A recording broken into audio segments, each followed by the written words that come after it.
We're generally building at a rate today of about 5 to 7 times, adding capacity about 5 to 7 times faster than the grid is able to build capacity as a data center industry alone.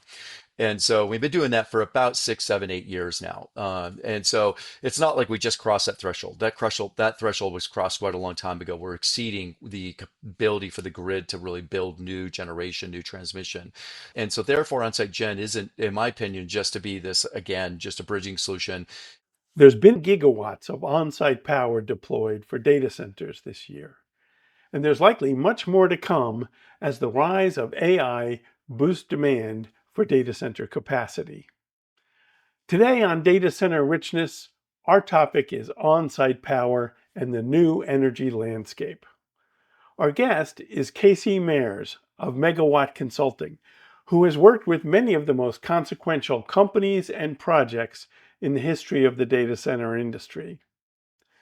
At a time when site selection and power availability are evolving rapidly, Casey is helping data center operators adapt to this new world, especially in deploying on-site generation. In our conversation today, Casey shares his insights on energy options, the growth of on-site power, and the road ahead for digital infrastructure. Let's get started. Welcome to Data Center Richness. I'm Rich Miller, and I've spent 25 years telling the story of data centers, cloud computing, and AI infrastructure. In this podcast, I'm sharing conversations with the innovators building our digital future. Now, here's our show. Casey Mayers, welcome to Data Center Richness. Thank you, Rich. I'm very excited to be here and talk with you.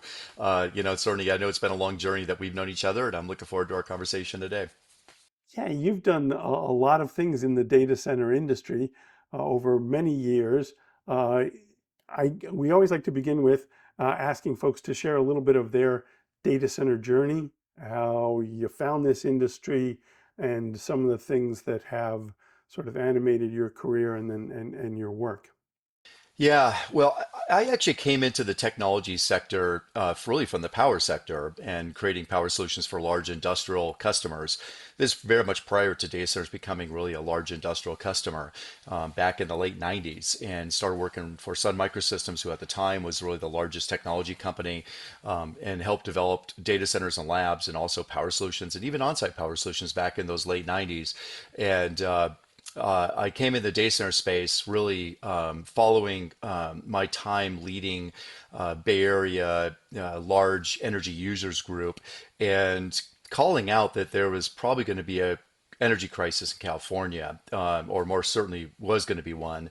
And from my time working with that group and the other technology leaders, I got pulled into the largest data center provider in the world. Was at the time the largest by far data center builder owner operator, about a third of the world's internet. That was Exodus Communications, and really leading data center site selection development around the globe in about 60 countries for the company, as well as also creating power solutions and even our own on-site generation solutions, which we did with fuel cells, turbines, and even engines at that time, back in all the way in 2000, so 25 years ago. Fast forwarding, now, just kind of through time, I've done site selection, development, and data center acquisitions for Google, for Yahoo. When Yahoo was the largest internet property, led all really data center development and construction and site selection, as well as data center capacity planning and things like that for that largest internet property. And have also done a lot of different consulting projects doing data center site selection, development, on-site generation, and other things for really just about every single one of the hyperscalers and most of the large data center providers over the years, and everywhere to not just the on-site power solutions and site selections, but even investments into data center developments, and new technologies, and a variety of different even advocacy roles with several presidential administrations and governors and things like that over the years.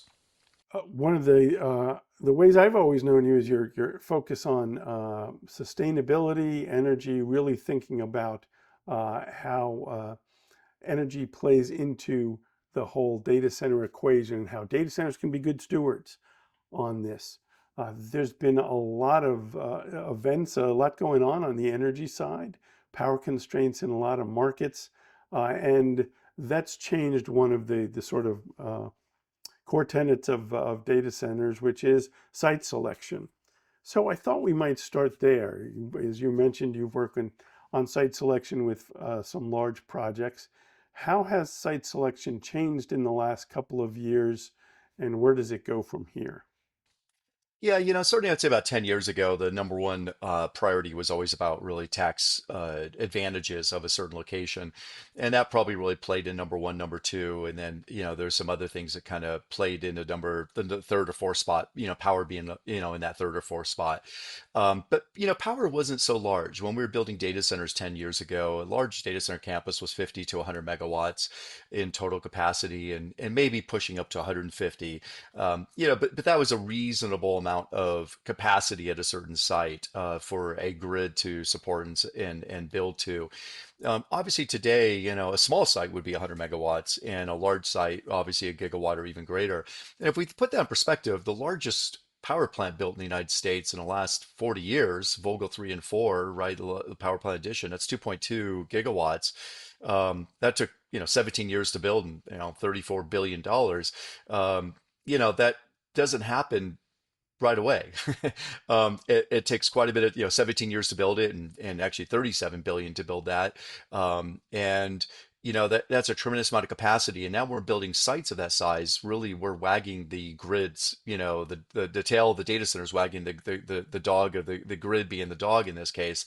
We can actually cause really substantial impacts to the grid. And also, it isn't just about bringing transmission capacity, but how do you have enough generation capacity to support that, both for the ramp up, the variability of the ramp up of that load, the variability of that load, right? And also even just the certainty of that load. Is it even ever going to show up? And it's very reminiscent of 2000, 2001 when I pulled the governor of California and several key legislators and really the key CEOs of all the Silicon Valley companies together in a meeting to say, hey, I think California's got a problem. We're not going to have enough power. And literally during that meeting, we had the first rolling blackout in California.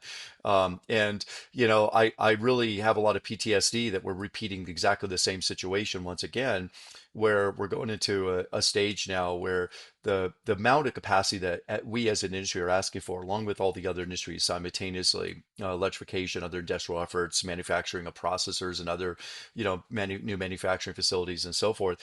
Electrification of our homes. You see, I have a heat pump in my office here, behind me on the wall. I have a heat pump in every room now, including even my garage, which is a workshop, which sounds crazy, but it really actually ends up being much more efficient. But it is, and the same with electrification of vehicles and things like that. But overall, that does add some load to the grid and its variability of load. And so, when and how does the grid actually build generation, where and how do they operate it, to make sure it's ramping up and down to meet our variable workloads, in addition to support the variability of also other generation sources.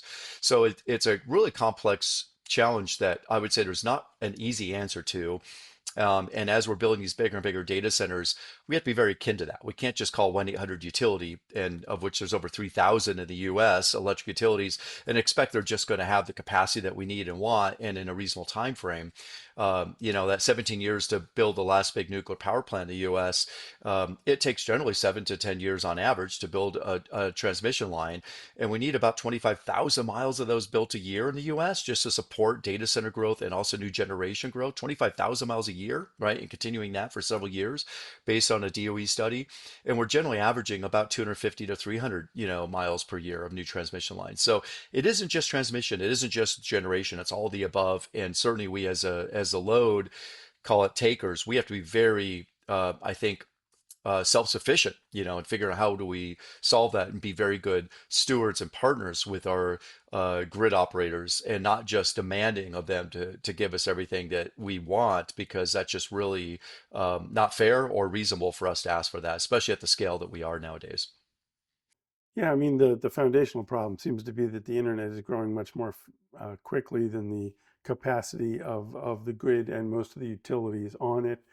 Clearly, for a couple of decades when we had I mean, there was discussion of this when cloud was beginning to grow, but there were some pretty, focused energy efficiency initiatives by the data center sector that allowed us to add capacity without a large hit to the grid.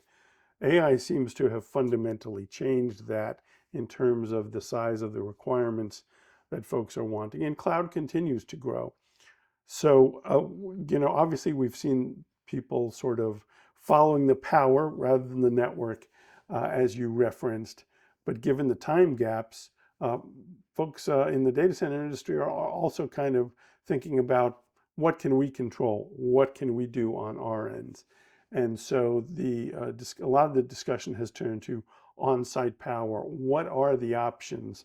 And as someone you've worked on a lot of these kind of scenarios and kicking them around and sorting out possible solutions. Um, Tell me a little bit about how you see on-site power and its development, and how viable that is for most data center operators. Yeah, well, first of all, I'll start out by just kind of saying again that, on-site power for data centers have been powered on site in island mode, for over 25 years, right? I've had several of those projects I've been doing now, not very many of them, but certainly several of them. And over the last 3 or 4 years, I've been involved in about somewhere between 6 and 10 gigawatts of data centers with on-site power solutions. And of those, about, a couple gigawatts are already operating, so and have been operating for a while. And some of those are supporting AI workloads, and entirety AI workloads. And so it isn't, call it a possibility. It is happening, and it's already happening, and it already supporting workloads that you and I are using on a daily basis, and it's doing it very cleanly. And so, if we put that in perspective, you ask the question like, okay, what are the options? I think today, if we look at really what can power data centers today, we really only have, I'll say, three technology options available to us today, and that is, turbines, industrial turbines, natural engines, and fuel cells powered by natural gas. Now, I'm going to say that really at scale and at speed. Obviously, we can, power all these solutions with hydrogen at very low scale today, very low quantity, and also at a very much higher cost point, and much more limited options. Natural gas, however, in North America at least, is we're very blessed with a lot of capacity and also a pretty robust pipeline distribution, that not only robust in capacity but also in availability. And so that is becoming really the key part to connect to. And I remember talking with several executives about 3 or 4 years ago.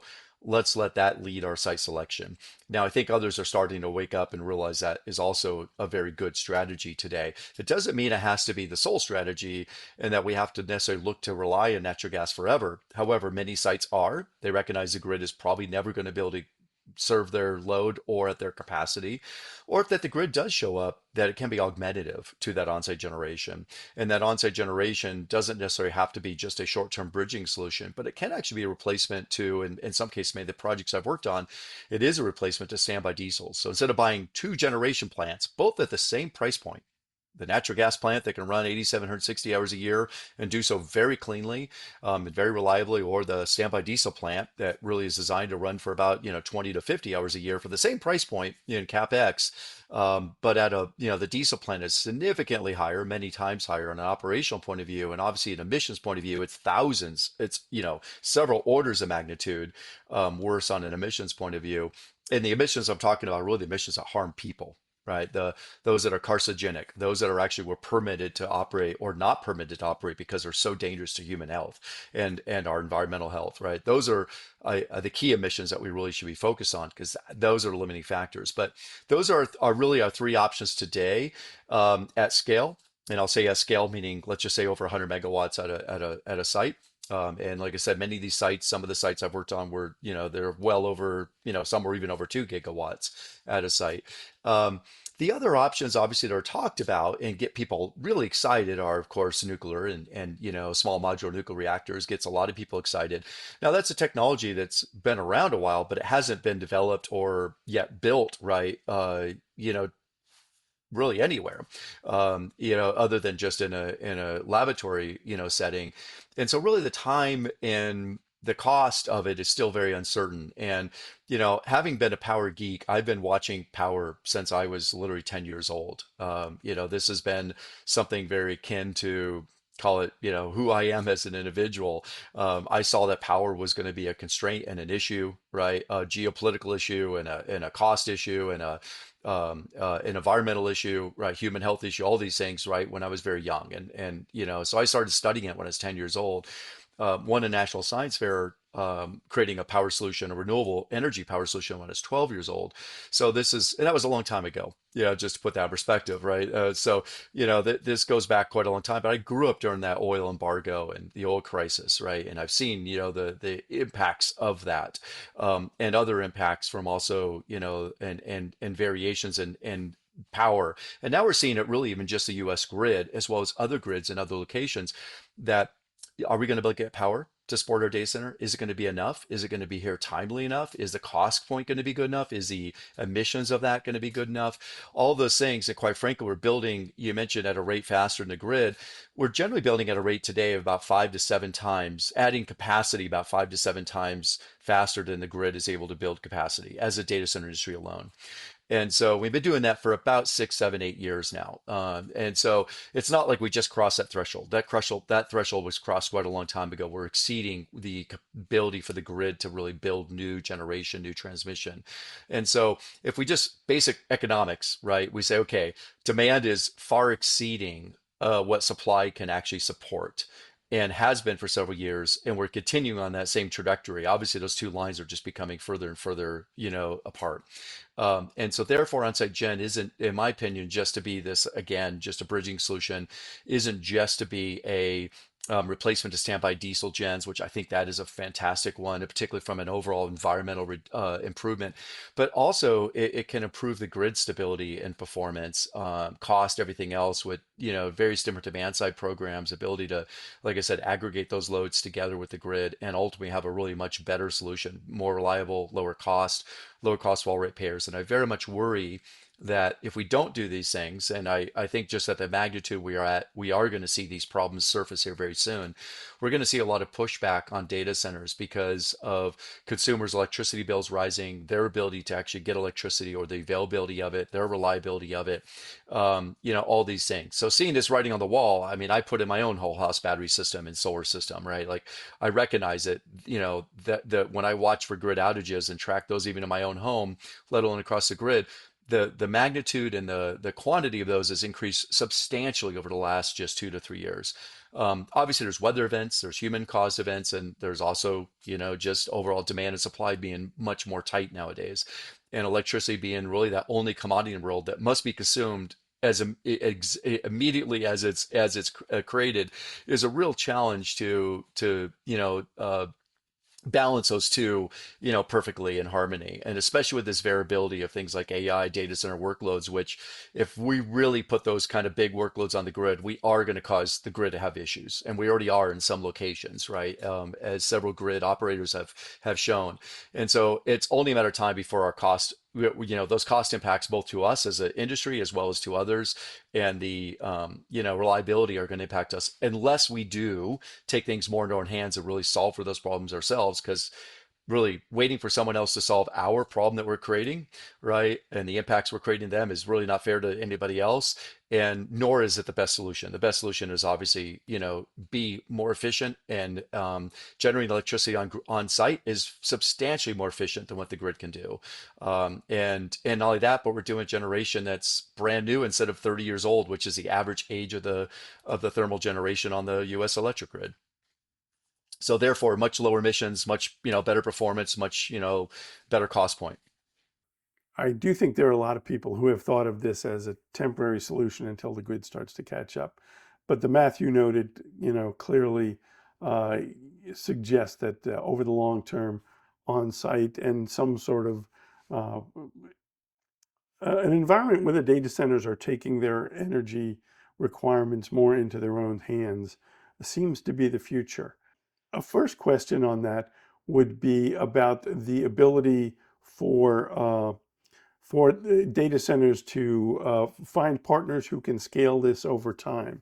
I think there's been some concern about the availability of turbines, natural gas engines. Um, what do you see as the path forward in terms of the scalability? The fact that people are talking about building gigawatt-sized data centers, which are, almost impossible for the grid to manage easily. So, in terms of the ability to meet the data center industry's growth, what are the best ways in terms of the generation and on-site options? Yeah, today I think a lot of people rush to the conclusion that they must get a big turbine, a big power generation turbine. Let's just say we're building a 100 megawatt data center. I want to get a 100 megawatt turbine to support that. Well, I still need redundancy. So let's just say I have two of them. And now each of them at best is operating at 50%. But realistically, my data center load is probably at best 80%. And then there's also ramp up over time. Might take me 12 to 18 months to even get to that 80% loading, if even that quickly. And then I have this variability of the workload. So really, then you think about your average utilization on the turbine is probably 25 to 30%, which means it's operating at a very low part on its performance curve, right? And so it's a terrible solution, right, for that kind of a, for that problem that a lot of people end up rushing to and think that's the right conclusion. It's very very bad. It won't operate at anywhere near the expected efficiencies and therefore much higher emissions, higher cost. And so really the smaller generators that are we can size into them, just like we think about our standby gens or 3 megawatt blocks generally, right? Not to say that's the right size block, but just put that a little bit in perspective. We still use those same 3 megawatt generators for 500 megawatt data center sites, and yet the we can get natural gas engines and turbines and from 3 megawatts all the way up to 50 megawatts per unit that are very at right size for data centers. They allow us to make sure we're operating in that high point of the performance curve.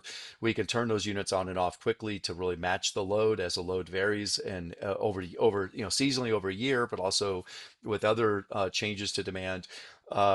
And also make sure we have redundancy of those units, spinning reserves, things like that, that allow us to really maintain a high availability system, and that's also high efficiency. High efficiency meaning in the 50% range.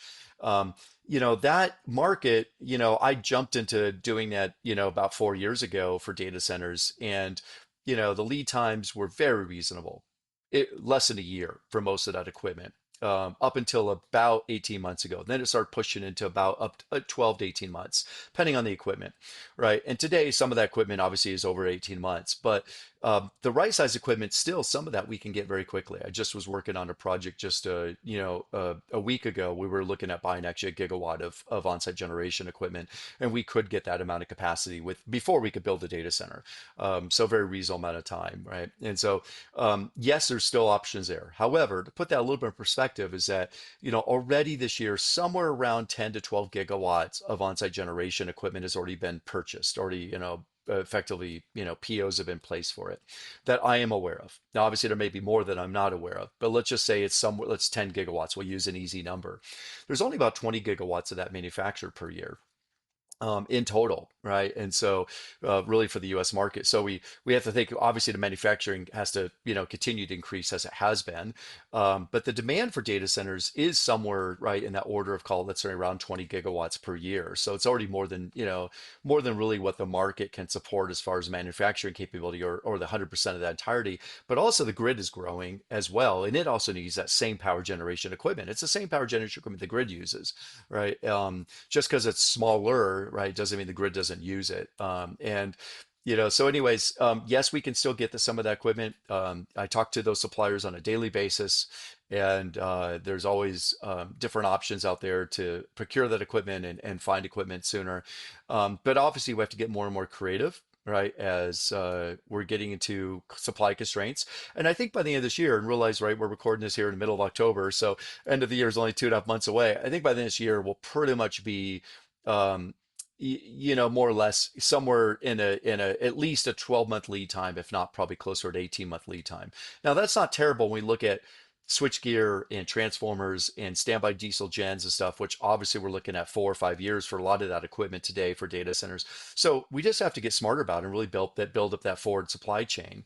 Something I worked on doing at my last employer, large data center provider, hyperscale data center provider, and really built that supply chain for this kind of on-site generation equipment, which really, I think instead of people just reaching out and grabbing and just buying something before they even really know if it's the right solution, I really think they should really be, sitting, really going is, let's figure out really a long-term plan here.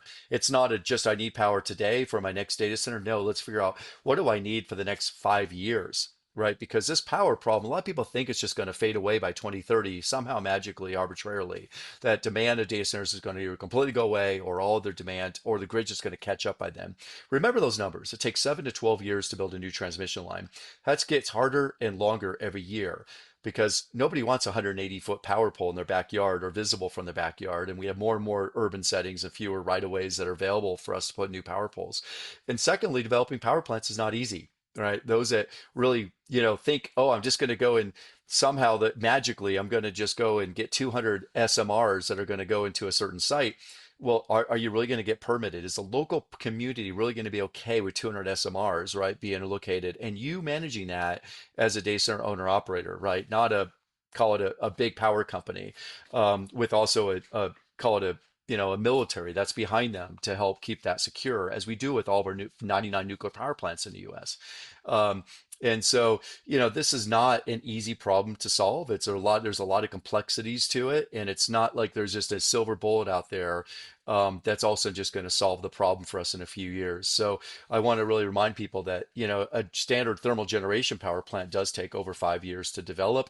Not an on-site generation one, but really a bigger, commercialized, grid connected power plant.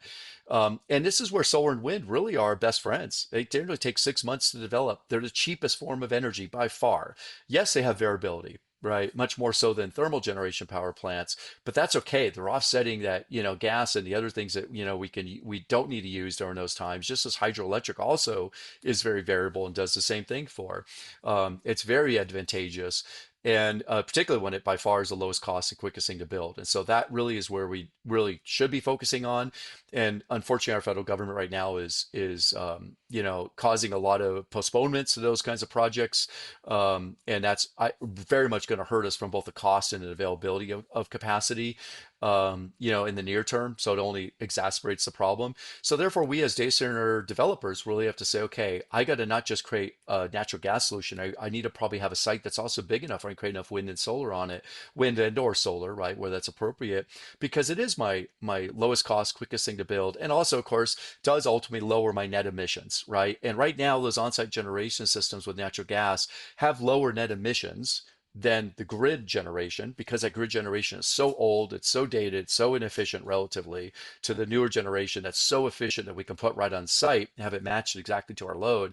Right now, when we combine that with renewables on site and or even the only carbon negative fuel, renewable natural gas, right, we actually become, even we have a much better even sustainability picture than we otherwise would. So I think it's time that people have to kind of realize that natural gas is not evil. It's not bad, right? If we do it right, it actually can be a supporter of our carbon reduction goals and also other net emission reductions, and also just being a better steward to our environment and the people that work in and around our data centers.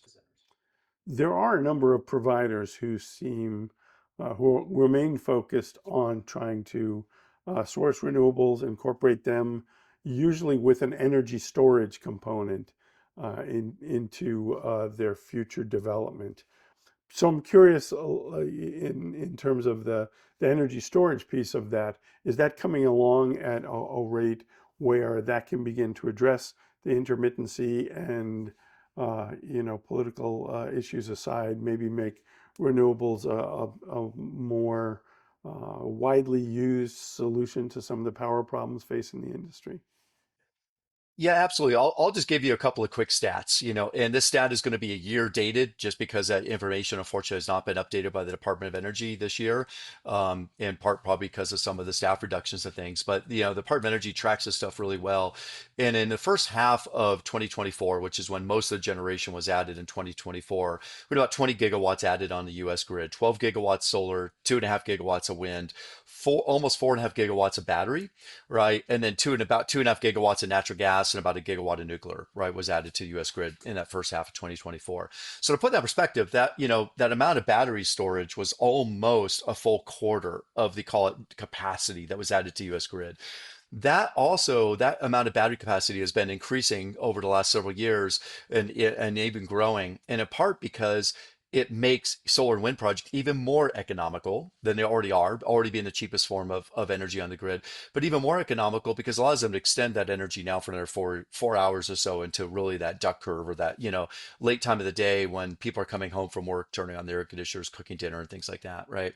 Um, and it also does other things. It handles that variability of workloads, like our data center workloads, and also that variability of other things that happen on the grid. All power plants turn on and off throughout the day, right? They have issues, just as any other, mechanical equipment does, or electrical equipment does. It needs to be maintained, needs to be serviced, right? There's outages, things like that. There's variability to also that supply, and it very much keeps our grid much more reliable and also even lower cost, because it ends up being some of the lowest cost form of adding peaking capacity. We'll just call it that, although there's really more to it than that. But building a power plant, a peaking power plant, meaning a whole power plant, to basically sit there and run for 50 to 100 hours a year to provide peaking power is incredibly expensive, right? It's the same thing as our standby diesel power plant in our data centers, but doing that for the grid and have it sit around idle and do nothing, right, except for that, 100 hours a year when you need it, is incredibly expensive. Batteries do that much more efficiently, much cleaner environmentally, and also, much more economically as well. And they are or were responsible for really keeping both the Texas and California grids really up over this last summer and the summer before during those hot events that we had in each of those locations. And they're going to be really, I think, responsible for keeping the various grids up in more and more locations more and more often. So absolutely, we need more and more battery. Now, the grid doesn't just need more batteries. I also believe that we as data center owner operators really should be incorporating large medium voltage battery systems also into our data centers. They work and combine very well with also our on-site generation systems. Again, same reasons: variability of load, variability of generation, ability for those two things to stay really matched up. With AI workloads, we don't. The on-site generation equipment really doesn't have a problem ramping up to meet really rapid changes, going from a 10% to a 90% workload. That's not really a problem for on-site generation equipment. Really, where the problem comes is really when we also go from 90% to 0% in a second, right? And we do that over and over again, keep cycling like that. That really becomes problematic on any equipment, whether it's on the grid or it's on site. It doesn't matter where it is. So we really going to need those medium voltage battery systems, really, because the grid's going to force us to have them where we have grid connections, and where we don't, it's going to be prudent for us to do it, for many reasons: reliability, economics, etc. And so, yeah, I think more batteries are going to be, and also it can allow us to also do other things to remove UPSs further downstream and do other things to make our overall, call it, electrical system more cost and energy efficient. Yeah, it seems like there's been a lot of discussion, sort of very productive discussion lately, about ways that the data center industry interacts with the utilities. Obviously, the whole oscillation and the risk to the grid of large fluctuations is something I heard discussed over the past 2 weeks at both of the conferences I was at. There seemed to be active discussion with folks on the data center side of being aware of that problem, and thinking about ways to work with the utility industry going forward. And at the same time, we're seeing discussions of, grid flexibility, as they call it, where at those peak times, which are the hours where the grid is most under strain, that if data centers could be flexible or go to backup or pursue other solutions that would reduce the strain on the grid, that maybe that could free up, make them think differently about their power math and free up more capacity. And it seems to me there's like obviously some software and AI plays that are being applied to all this. Um, what's your take on the opportunities there, and maybe the best way for data centers to work on those? Yeah, it's already happening. I mean, I always approach a utility as a partner. And that means when I have a meeting with them, instead of me just coming in and saying, I need power, I need it by this day, bring it to me, right? They have an obligation to serve, but they're under no, pretense of schedule or cost to do that, a requirement to do that under a schedule or cost, right? They'll do their best to do it as they can. But When I ask them what their issue is and what their problem is, we also get to a very different discussion right away. Start asking them questions about what do they need. And immediately you get to this kind of partnership, right? Where I've had data center projects where the utility just said, sorry, we've got no capacity for 10 years. Very common answer, over the last several years with utilities around the US and also throughout Europe and other locations where I've done, these projects lately. But often when I ask them, I sit down and say, well, what's your issue? What do you need? And they come back and say, actually, I can give you power for really 8,000 hours a year, but the rest of the year I can't. And I say, fine, if I can support that power for the rest of the year, then can you give me that grid connection, now? And they're like, absolutely, we'll get you that, grid connection now. And that's led to, in my case, a 400 megawatt project, an 800 megawatt project, rough order magnitude, and a couple of projects around 500 and 600 megawatts each, where the grid originally said, no, we're 10 years out, just get in line and wait. To, yeah, we'll get you capacity right away. As soon as you can build it, we'll have the capacity there. So long as, we as a data center operator, we self-supply for a few hundred hours a year. That's easy, right? Very easy to do. Yeah, yeah. There's a cost to it, of course, but we can do that. Also, like I said, we can replace the standby diesel gen system with a different power plant that provides both that standby, system as well as that bridging slash demand response system. It can be done with batteries. Batteries are more expensive, right? So it's not always a perfect solution. And in a couple of these cases, the grid said you got to guarantee us a 6 hour window that where you can self-supply. And a battery really got very expensive doing it for that period of time. Not to say it's not unreasonable, but generation was much less expensive. And it also provided other benefits, including, like I said, also that standby benefit. So by combining those systems into one, now thinking about it holistically, instead of just, I need another band-aid on top of a system that is already struggling. It's kind of like saying I broke my arm, but put a band-aid on my leg, and I'll be better. Instead, how about let's like really focus on the whole system here and how do we fix that whole system now, right? Make ourselves better. And so now all of a sudden we have a grid that we got a great grid connection, great amount of solar energy that was very inexpensive and clean, and we had a very clean on-site generation system that now we also supported our own generation right more cleanly than those diesel gens did, and the grid and now we also worked in partnership with the grid, right? To me, that's where I think we're going to have to go, and we're already seeing some of those grids now requiring that. Obviously, recent laws in Texas and other locations under grid operators saying you must bring your own power. Right, that is that is now becoming effectively becoming a requirement or about to become a requirement in many locations. So I think it's not so much we have to just keep thinking about this as it's just a short-term solution. It's just I just need enough power to get me through the next 2 or 3 years.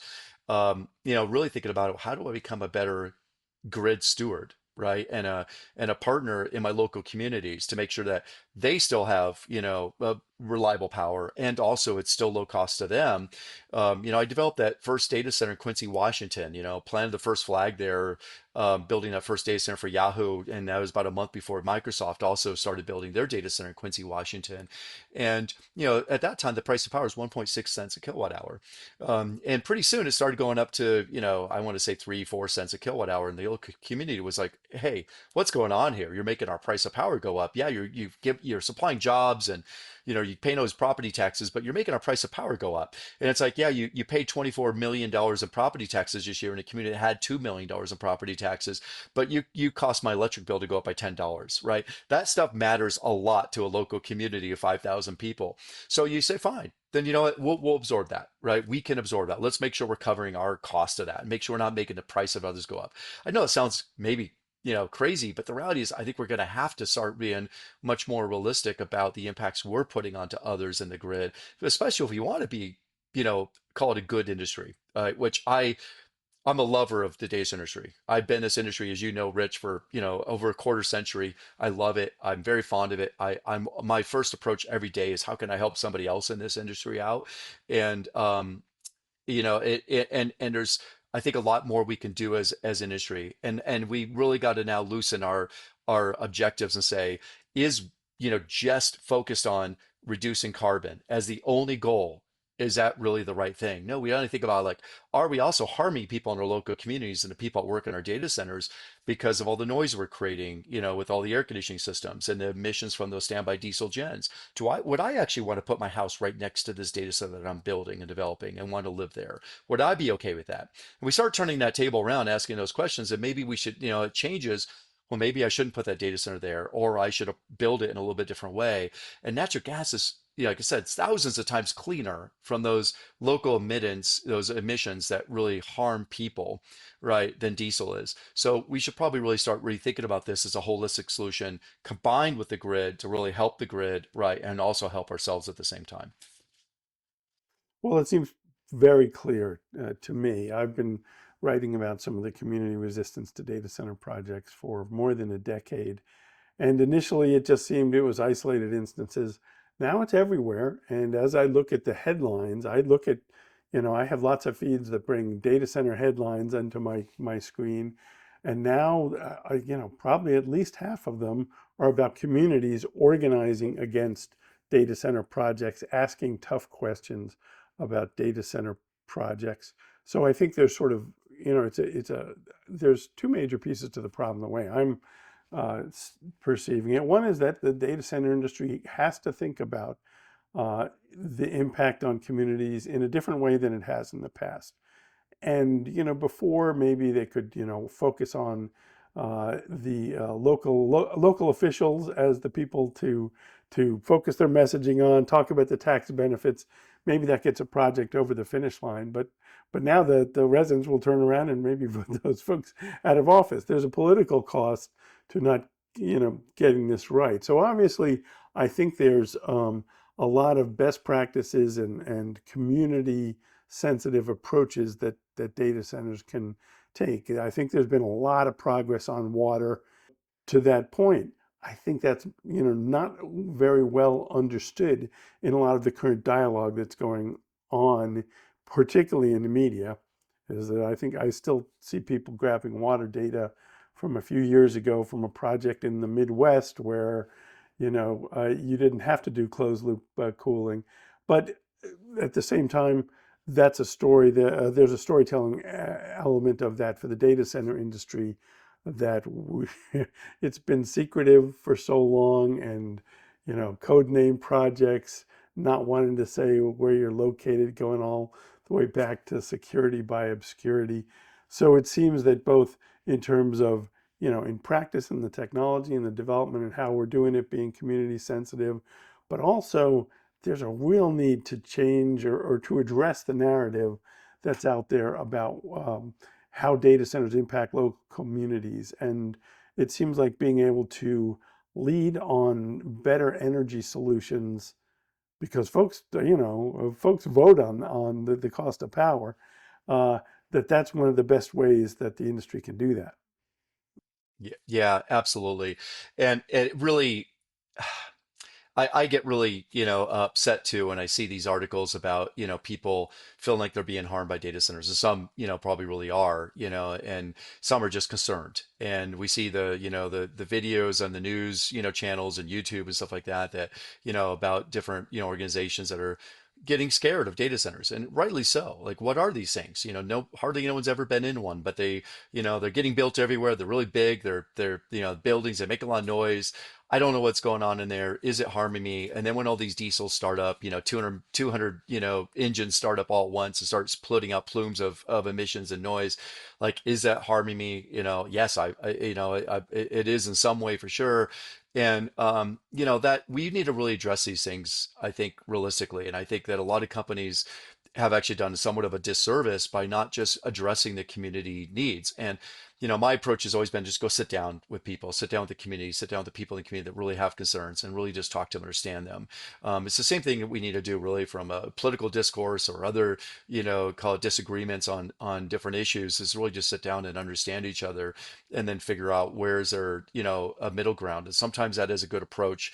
In a lot of respects, I think also we need to have good answers. And when that 2001 California energy crisis hit, that first rolling blackout, ABC World News, I was thrust into the headlines and all different news channels and stories on various different news media. And I remember ABC World News showed up, and I was on camera, and they asked me, well, you know, how are data centers being good? How are you helping us solve this problem, this California energy crisis? Because aren't you part of the problem? That was 20 years, almost 25 years ago now. Um, and, I said, look, here's all the things we're doing. We're generating electricity very cleanly ourselves. We're actually being very efficient. We're improving the efficiency every single day, right? In all these different aspects. These are all things that we're focused on. We're already buying clean power. We're developing clean power solutions. This was again 25 years ago, right? And that was very well heard. And I remember actually some friends of mine in Argentina and some friends of mine in Germany, called me up and said, "Hey, that was very good. That really helped, help me understand the issue better and know that you data centers are actually really looking out and trying to do the right thing." Now, I, we really should be trying to replicate that again. We're such a sizable industry now, and now everyone knows about us. It's not, it's only 5 years ago you sat on a plane and someone asked what you did, and you said, "Well, I developed data centers," and they go, "So you build databases?" And yeah, yeah, okay, not quite, but now everyone knows what a data center is, and everyone's probably wondering and intrigued and maybe a little bit scared. And so, yeah, we need to approach it, I think, with more open arms and help people understand the good that data centers do, the good that they do for local economies, the good they do for, global economies, and also the things that they support, just like the recording of this podcast right now, and obviously the distribution of it, and all the other media and content, and the things that we do with our internet activities. um, and that's tremendous, and the efficiencies it provides to every industry and the economies, right? Just it's really amazing. But we really need to make sure also we're not being a bad neighbor, right? Nobody wants a bad neighbor, right? When in a house, you don't want that bad neighbor, be have that. So let's not be that bad neighbor. Let's make sure we're being a good neighbor and doing it right. And there's a lot of things that we are doing right, a lot. And so let's tout those, let's share those, and let's make sure we continue to build upon those, and help the communities understand that we're going to do the best we can, as a neighbor. I always want to ask about the future and the road ahead. And it seems that there is so much innovation going on in the data center industry right now, particularly with the growth of AI and the sort of financial imperative that a lot of these large companies seem to have to deploy capacity. It seems like there's a real, opportunity for the data center industry to become that part of the solution and to be a positive change agent going forward. What's your take on what the road ahead looks like and how data centers can assume that role and continue and make a positive difference in how energy and the internet evolve going forward? Yeah, I mean, already we're doing so many good things with, the industry generally being the biggest buyer of renewable energy globally, and therefore the development of that. We can also now turn that really into the biggest developer, and buyer of renewable natural gas, the only carbon negative fuel. And, talk about a carbon negative fuel that really has a, tremendous impact, right? That we should be developing and buying more of, especially as we do develop more on-site generation systems. Make sure we're doing those on-site generation systems smartly, meaning we're not just buying band-aids on top of another system, that we're really, think about this integrated holistic system that runs very efficiently and cleanly. The grid in the US is already over 50% natural gas, and continue to grow, and likely will continue to grow, but renewables have also been growing. Let's make sure that we're developing, smartly as well on site, with renewables, renewable natural gas, and irregular natural gas, as well as hydrogen where it is available and cost effective. Or other clean fuels that are available out there. And really being a good steward again with the grid, right? Being a good partner with the grid, recognizing that the grid has its limitations, and that we need to make sure that we're partnering well with the grid and being really supportive of the grid and helping the grid out. If we're building a gigawatt data center, why should we not also build a gigawatt of capacity and then be able to support that grid in some way in that local community? Now we're actually a benefactor to that local community with power as well, not just a taker, right? And I've had this conversation with the utility, who, said, look, you're taking the last bit of power we have, that is it. This last 800 megawatts is all we have for the next 10 years. And that limit is we need to figure out how we build more generation in a multi-state region. It's not, it's a big problem. And so now all of a sudden we're limiting growth for other industries, right? I don't think we want to be, that. So let's make sure we're also being that partner and a good partner for our local communities and helping them also be strong, robust, diverse economies and people that are happy to live there and people are happy to have data centers there and live around those data centers and have us contributing to those local economies and hiring and supporting people there. So I think those things, obviously the water use. That has been blown out of proportion or incorrectly applied in a lot of, out of context in a lot of places. We need to make sure we don't let that happen with also other, call it stories around data centers. Let them know, that we are doing things very efficiently and how efficiently and relative also to the trade-offs. If we consume 1 unit of water in a data center to make our cooling more efficient, it saves 3 units of water at that power plant that is, using that water for its to cool its thermal generation. So, not to say necessarily that maybe, that's a really good trade-off, right? A 3-for-1 positive benefit, but, we need to probably get that stored there, but it doesn't mean necessarily we need to be using water either. We know how to do it well and do it efficiently without water. And, quite frankly, we need to make sure we're also thinking again about how we do that with also the power story and also other aspects, overall noise and things like that too. And thinking about really those local emissions, right? The things that are really harming people, not just CO2. CO2 is important for sure. But, we have to think about, make sure we're not harming our neighbors and the people that work in our data centers.